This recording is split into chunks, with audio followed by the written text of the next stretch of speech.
श्रीमद् भागवत महापुराण प्रथम स्कंद अध्याय 12। परीक्षित का जन्म। शौनक जी ने कहा, अश्वत्थामा ने जो अत्यंत तेजस्वी ब्रह्मास्त्र चलाया था उससे उत्तरा का गर्भ नष्ट हो गया था, परंतु भगवान ने उसे पुनः जीवित कर दिया। उस गर्भ से पैदा हुए महाज्ञानी महात्मा परीक्षित के, जिन्हें सुखदेव जी के ज्ञानोपदेश दिया था, जन्म, कर्म, मृत्यु और उनके बाद जो गति उन्हें प्राप्त हुई, वह सब यदि आप ठीक समझे तो कहें।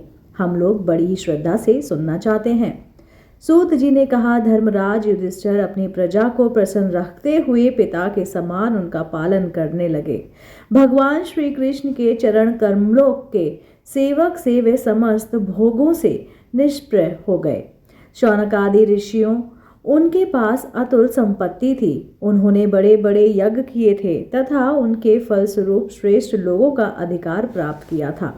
उनकी रानियां और भाई अनुकूल थे। सारी की सारी पृथ्वी उनकी थी। वह जन्मभूमि के स्वामी थे और उनकी कीर्ति स्वर्ग तक फैली हुई थी।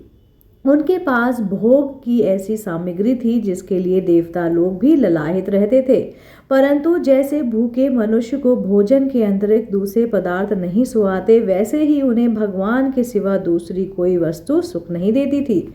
शौनक जी, उत्तरा के गर्भ में स्थित वह वीर शिशु परीक्षित जब अश्वत्थामा के ब्रह्मास्त्र के तेज से जलने लगा, तब उसने देखा कि उनकी आंखों के सामने एक ज्योतिर्मय पुरुष है।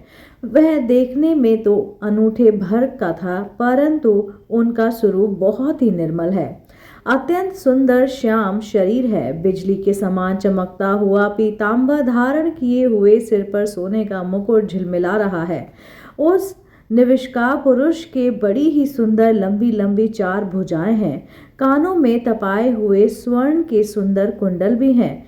आंखों में लालिमा है। हाथ में लूके के समान जलती हुई गदा लेकर उसे बार बार घुमाता जा रहा है और स्वयं शिशु के चारों ओर घूम रहा है।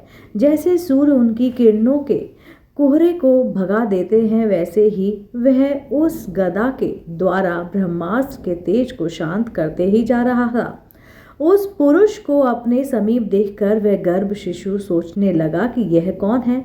इस प्रकार उस 10 मास के गर्भ शिशु के सामने ही धर्म रक्षक अप्रमेय भगवान श्री कृष्ण ब्रह्मास्त्र के तेज को शांत कर वहीं अंतर्ध्यान हो गए।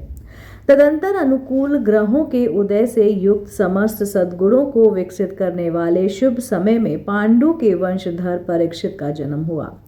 जन्म के समय ही वह बालक इतना तेजस्वी दिख पड़ा मानो स्वयं पांडु ने ही फिर से जन्म लिया हो। पौत्र के जन्म की बात सुनकर राजा युधिष्ठिर मन में बहुत प्रसन्न हुए। उन्होंने धौम्य, कृपाचार्य आदि ब्राह्मणों से मंगल वाचन और जात कर्म संस्कार करवाए। महाराज युधिष्ठिर दान के योग समय को जानते थे।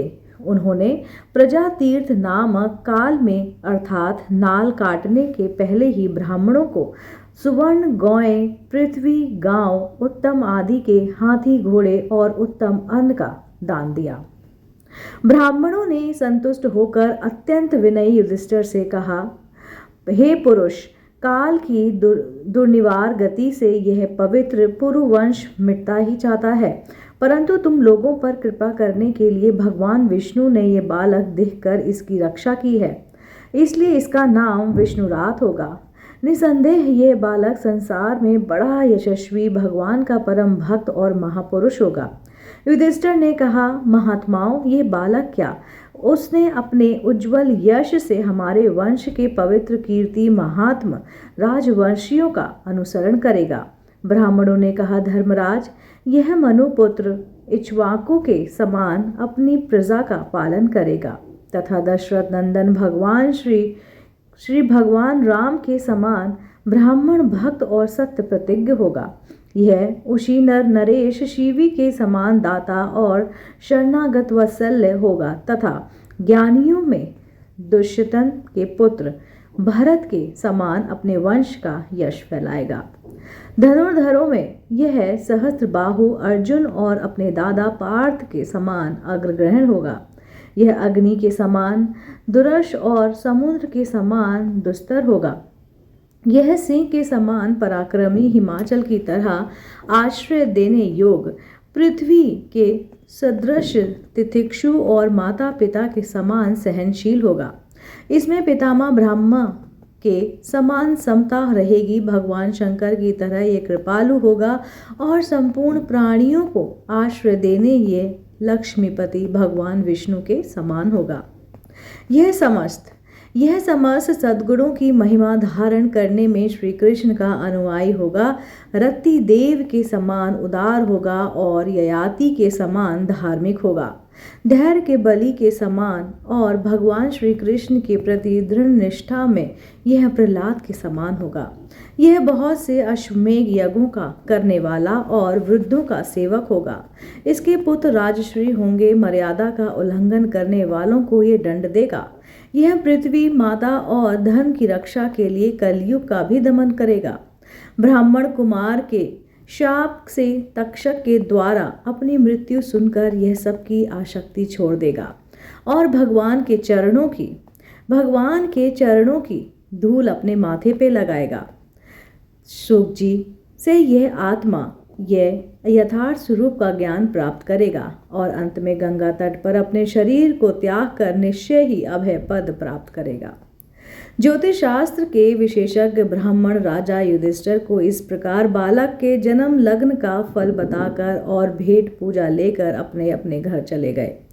वहीं पर ये बालक संसार में परीक्षित के नाम से प्रसिद्ध हुआ, क्योंकि वह समर्थ बालक गर्भ में जिस पुरुष का दर्शन पा चुका था उसका स्मरण करता हुआ लोगों में उसी की परीक्षा करता रहता था कि देखें इसमें से कौन सा है वह। जैसे शुक्ल पक्ष में दिन प्रतिदिन चंद्रमा अपना कलाओं से पूर्ण होता हुआ बढ़ता रहता है, वैसे ही ये राजकुमार भी अपने गुरुजनों के लालन पालन से क्रमश अनुदिन बढ़ता ही गया और शीघ्र ही सयाना भी हो गया। इसी समय स्वजनों के वध का प्रायश्चित करने के लिए राजा युधिष्ठिर ने अश्वमेघ यज्ञ के द्वारा भगवान की आराधना करने का विचार किया, परंतु प्रजा से वसूल किए हुए कर और दंड की रकम से अतिरिक्त और धन न होने के कारण वह बड़ी ही चिंता में पड़ गए। उनका अभिप्राय समझकर भगवान श्री कृष्ण की प्रेरणा से उनके भाई उत्तर दिशा में राजा मरुत और ब्राह्मणों द्वारा छोड़ा हुआ बहुत सा धन ले आए। उससे यज्ञ की सामग्री एकत्र करके धर्मभीरु महाराज युधिष्ठिर ने 3 अश्वमेघ यज्ञों के द्वारा भगवान की पूजा की। युधिष्ठिर के निमंत्रण से पधारे हुए भगवान ब्राह्मणों द्वारा उनका यज्ञ संपन्न कराकर अपने सुहृद पांडवों की प्रसन्नता के लिए कई महीनों तक वह वहीं रहे। शौनक जी इसके बाद भाइयों सहित राजा युधिष्ठिर और द्रौपदी से अनुमति लेकर अर्जुन के साथ यदुवंशियों से घिरे हुए भगवान श्री कृष्ण ने द्वारका के लिए प्रस्थान किया। इसी के साथ आज का यह अध्याय श्रीमद् भागवत महापुराण प्रथम स्कंद अध्याय 12 यहीं पर समाप्त होता है। अगला अध्याय सुनने के लिए आप देखते रहिए आपका अपना पसंदीदा YouTube चैनल अध्यात्म में कहानियाँ।